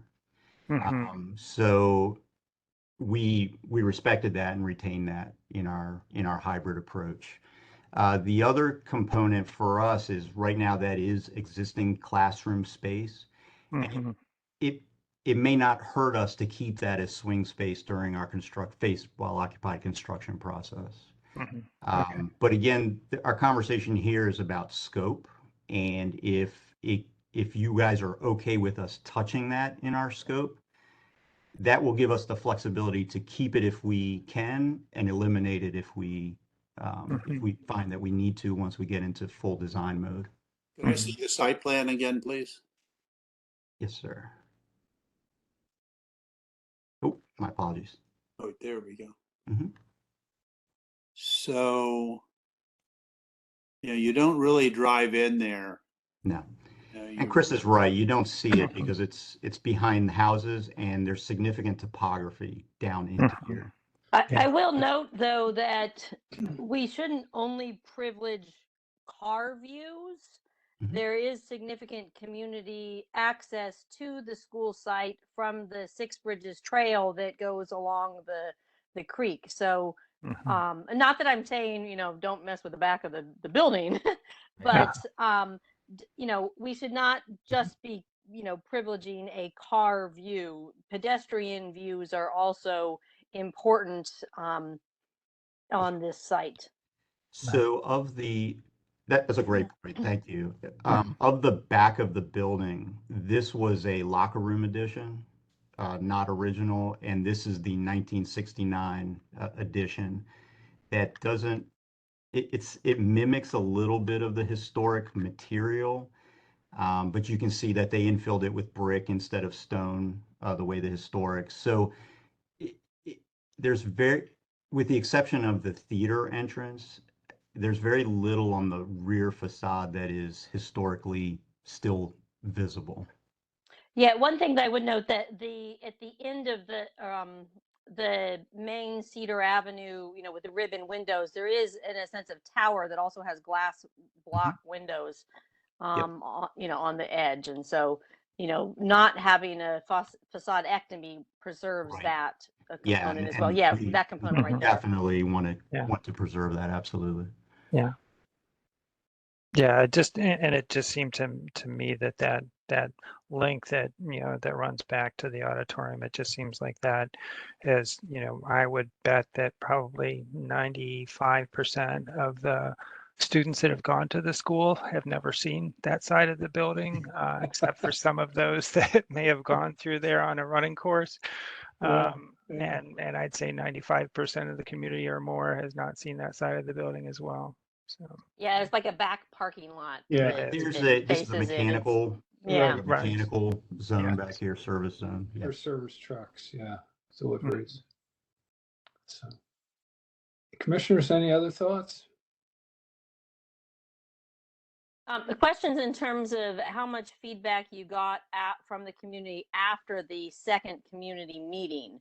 I mean, you mentioned kind of general positive at the presentation itself, but I was at the presentation and, it was at the end and did you get much in the way of community feedback from the website after that meeting? No, we had the 30-day open comment period, and we concluded that meeting with kind of a scope that was a modernization. And so our next opportunities for feedback will come. So now what we're doing is going back with that modernization approach, and we want to engage our stakeholders that are the instructional and facility stakeholders, start to develop a schematic design, and then go to the community back for feedback once we have something to show them. But we've gotten no further feedback beyond that. So in terms of the basic concept of this hybrid BC option, you really haven't gotten feedback yet. Well, we got the feedback during the meeting, and now we're looking for your But that was kind of, there wasn't a chance for people to really provide feedback in the meeting. There was a lengthy Q&A period. Yeah. Yeah, at the meetings I went to, maybe I felt like there was some, I went to the one at West House and one at Towson High, and there was pretty robust feedback, I thought. Yeah, no, there was a good discussion, but I don't think the discussion was really focused on the details of the BC hybrid. They were more about scope of the project and what kind of green level was going to be gotten and complaints Yes. about doing the project with the students on site, and is there any options to not do it with the kids on site. Those were the gist of the comments. They weren't really getting into the weeds of the BC option because people had just seen it right there at that meeting and hadn't really had a chance to digest it. So to be clear, and I'm gonna this is my mantra. It's not an option. It's not a concept, and it's not a design. It was kind of refinement of the scope. So we had feedback on the B option and the C option and the replacement option through that first 30-day period. And as I mentioned, they were about 50-50 between a modernization project versus a replacement project. And our goal here was to share with the community that it seems like the modernization approach is the appropriate approach here, and then just to share that with them what that might look like once we start design process. So again, we're only talking about the scope, and I can promise you that what you see in front of you is not going to be the final design. So there aren't really the weeds available yet. We haven't developed the weeds to get into.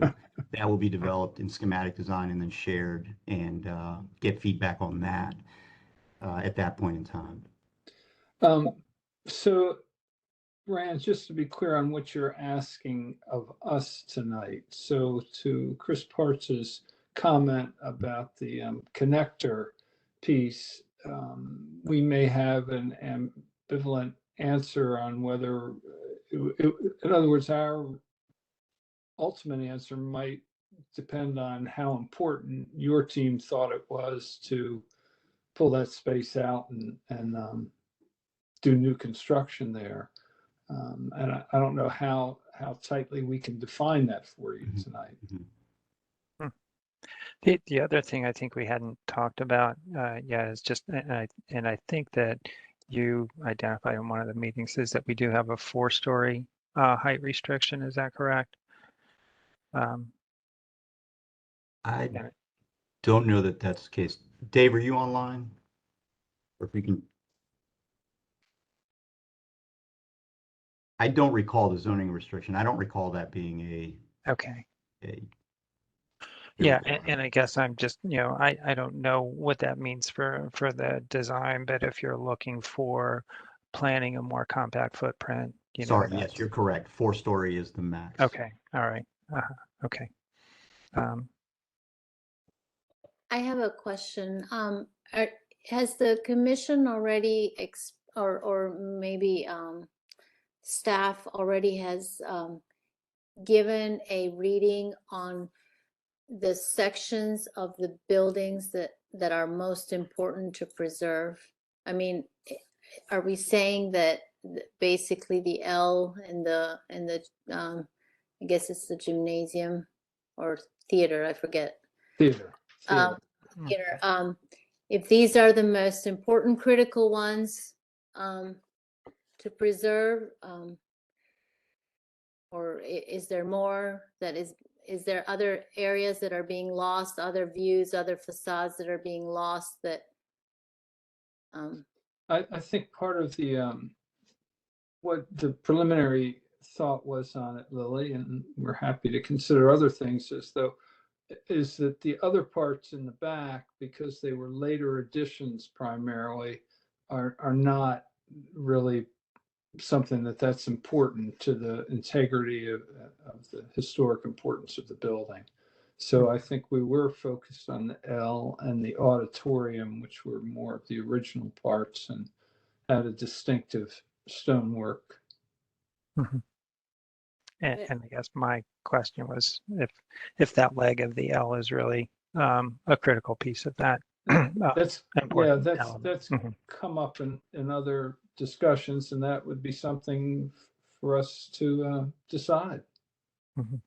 And something to consider too is to make sure that what I had in mind was when I was looking at the structure is the property after the addition still needs to be eligible as a landmark. We can't take too much of the building away where it no longer meets the criteria for which it was originally landmark for, which is its architecture. So those prominent front facades and the details on the auditorium are those character defining features, which were part of the features and details for why it was nominated in the first place. So we want to be able to keep those so it's still can be read as a a landmark. Is there a percentage of the building just in terms of like massing that would need to be retained? That's a question I really can't answer. It's more about the retaining its character defining features and the details on the facade, the patterns, those types of things. If you start taking away too, because I know one of the options took away one portion of that side where it was just like it was that part. It was then that option C right there. Yeah, where it was just at that point it was just too much of the structure.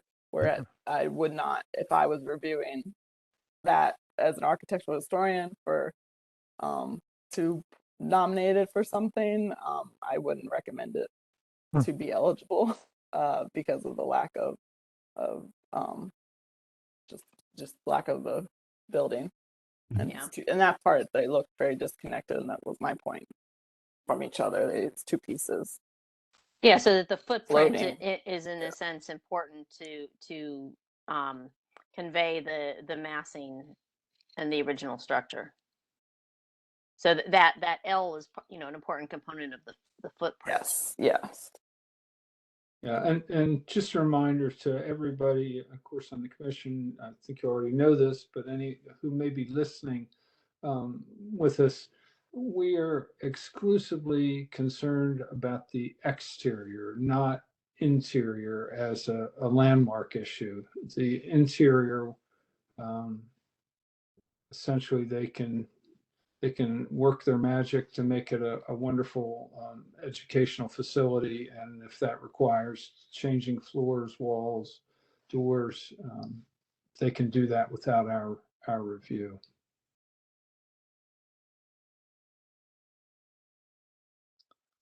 Any other comments for Rand? I guess I do have a question. You know, I live down in Dundalk. You've replaced the elementary school near me. You've replaced the high school near me. I know those were both expensive. I am curious, how much will preserving these different sections increase the cost of construction? I mean, there's finite money. I know that's not part of our purview, but just as a more general sense of how much more is it going to cost us? Because I'm assuming it's going to cost more, maybe not, to preserve large chunks of this building. Because I know we didn't do it at the buildings down my way. We're simply not at that point yet.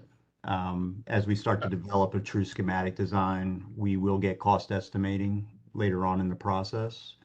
And then we can really refine and see what those numbers are, but we simply don't know yet. There's also an environmental cost to demolition. Yeah, Scott, there are also, this is a very tight site, Yeah. Towson High School, and moving the building to another place to build a new building creates other complications in terms of topography for ball fields and parking and other things. So it's a hard number to come up with. But my understanding through other sources is that the county is committed to what it will cost to keep this building where it is and preserve the. I understand the county's committed to it, and I understand the community, lots of people in the community, but in a, Dundalk Elementary School was built in the 1920s. It wasn't preserved. And I guess more generally, my concern is, as a committee, if somebody in the future wants to designate some other county building as a landmark, what does that do to the economic viability of projects?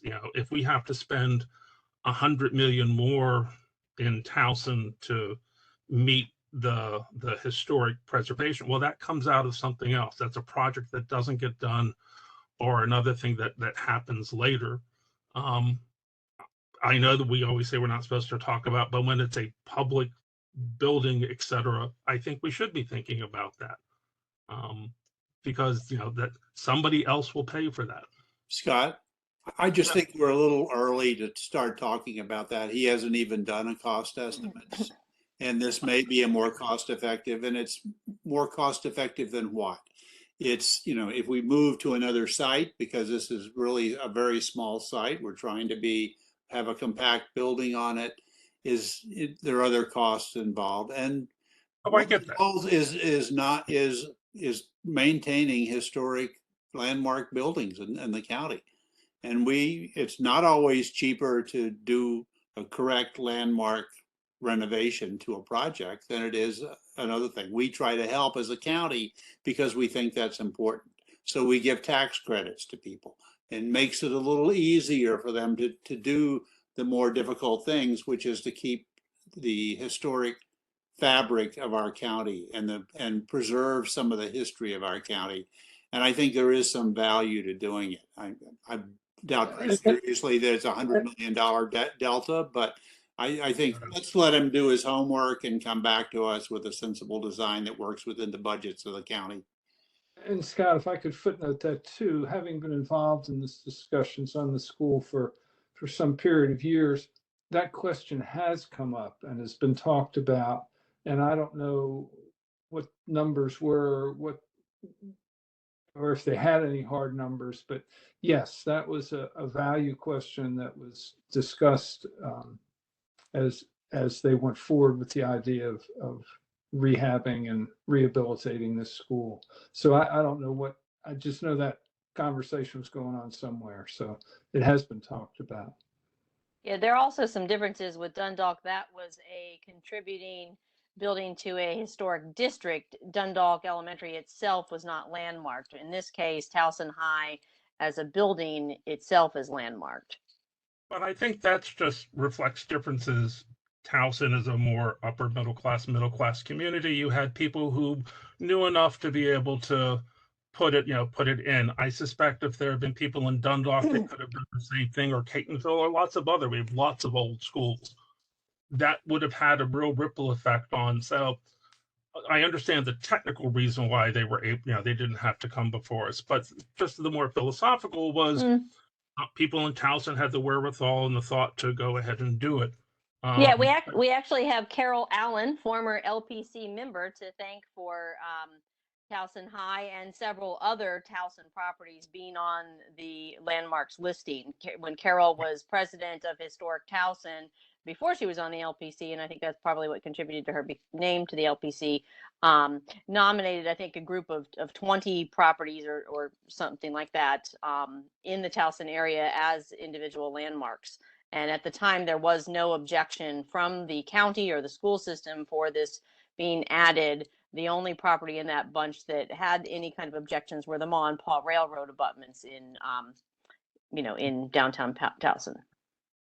So, and to take care of a time element and use Rand's time while he's here, I think we should, Scott, we take that question seriously, and it may come up as we go forward. But at the moment, if we have questions for Rand that we can, while we got him as a captive, let's zero in on that. Anything else for him? And I had just one more question, John, just to clarify. So the two lobbies, basically the entrance lobby and the auditorium lobby, I think were two that were part of the original application, correct? And those are required to remain as they were identified as part of that application. Is that part of the purview? I'm just wondering, for instance, the entrance lobby has the little gumdrop lights in there that I'm not sure are historic in character, and wondering if they're, if we're preserving those as, pieces of, a piece of history, or those pieces that are really representative currently of the history that they were originally. So as per our purview is just on the exterior, but this project, Right. since it's using state funding, it also has to go through a review with the Maryland Historical Trust, and they look at interiors. And I know that those spaces were identified as character defining features and having some original features. So MHT may have comments on those spaces, but we don't Right.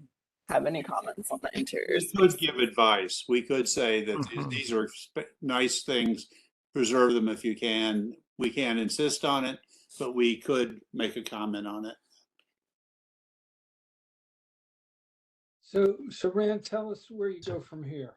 So what we're really seeking to do here is first share with everybody where we are and what we're doing. We're starting schematic design. What we'd like to hear from you is, based on what we've shared about the community feedback and the concepts that I broke my own rule. The scopes that we shared and the scope that we ended up with the hybrid.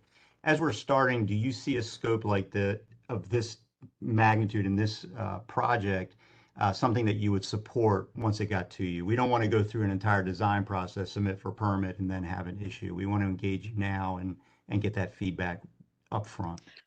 So are you needing us to say, yes, we're comfortable with getting rid of the 1965 edition, the gym edition, getting rid of the entire gym in the cafeteria? Because that's what this involves. I will say that I am comfortable with that, and I am a Towson resident and a mother of two recent Towson High graduates. So, I mean, is that the kind of that- feedback that's helpful? That feedback is very helpful. Thank you. Mhm. I'd also love to hear the feedback that the back bay of those bars is not that we can look at removing all or parts of those as well. When I say back bay, I mean these pieces that are in the bright color. Let me go back to the demolition.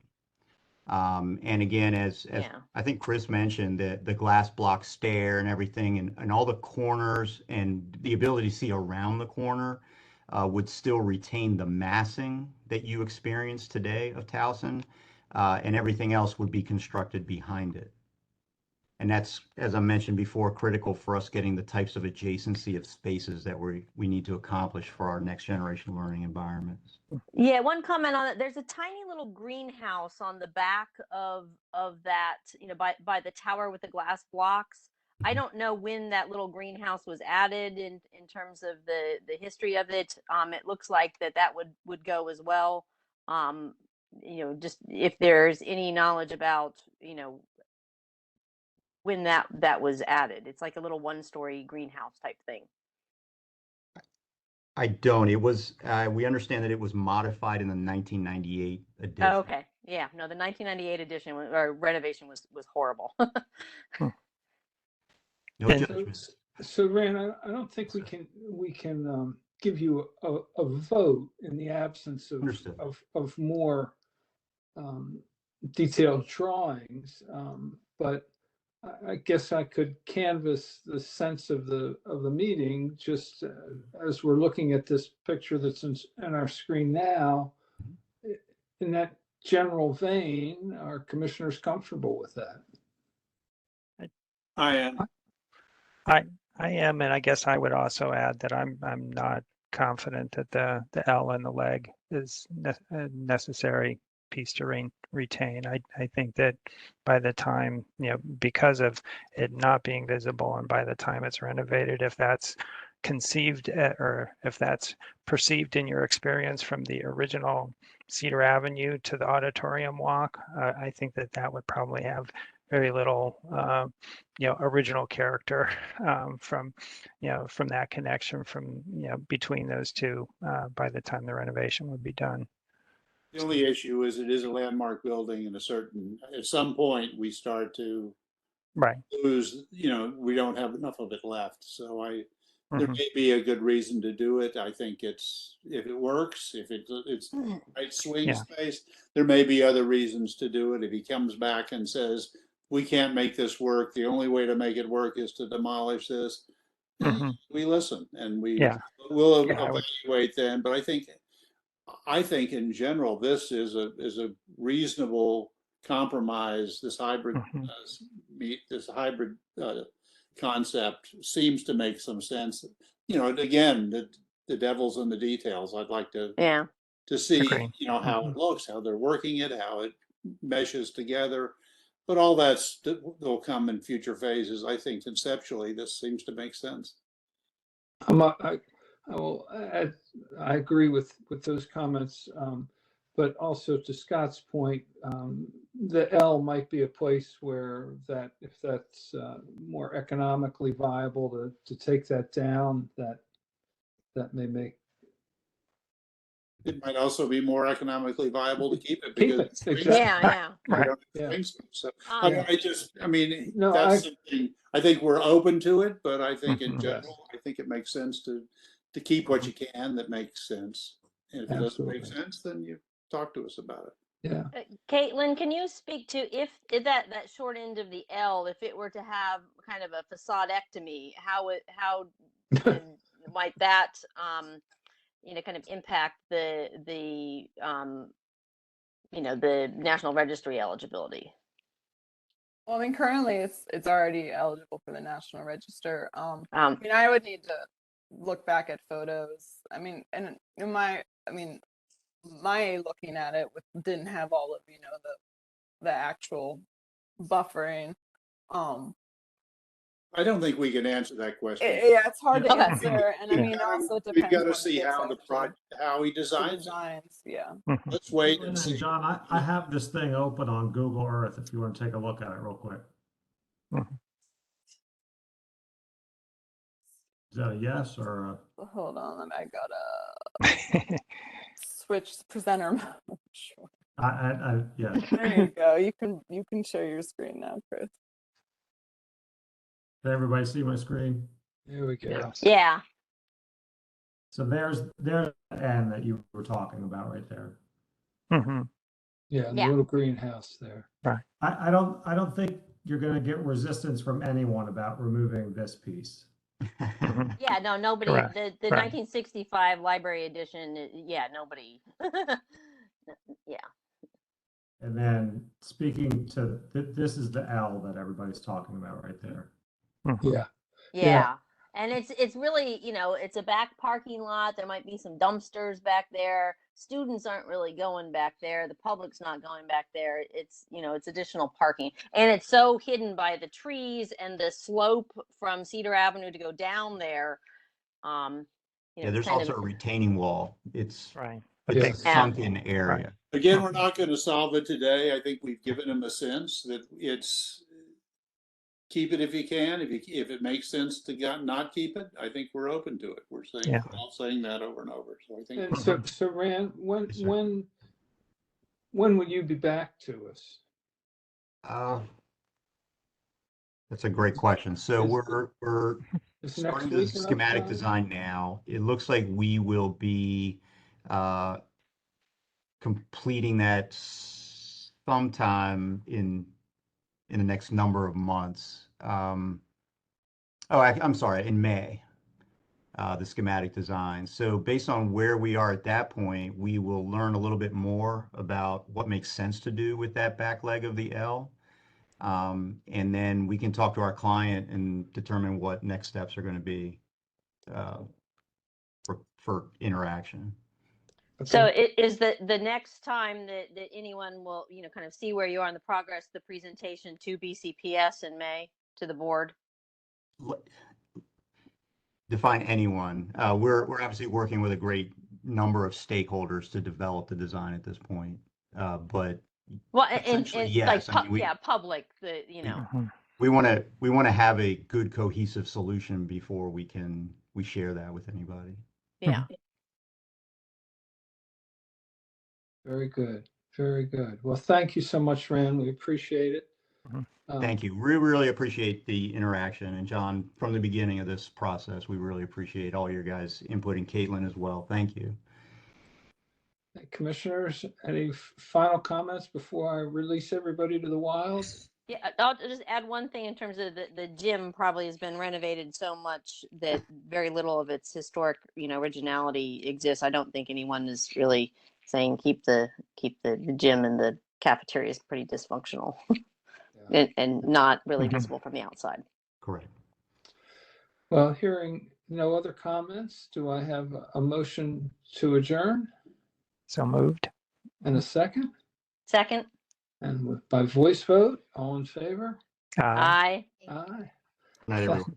Thank you so much. Good night. Thank you all. Thank you.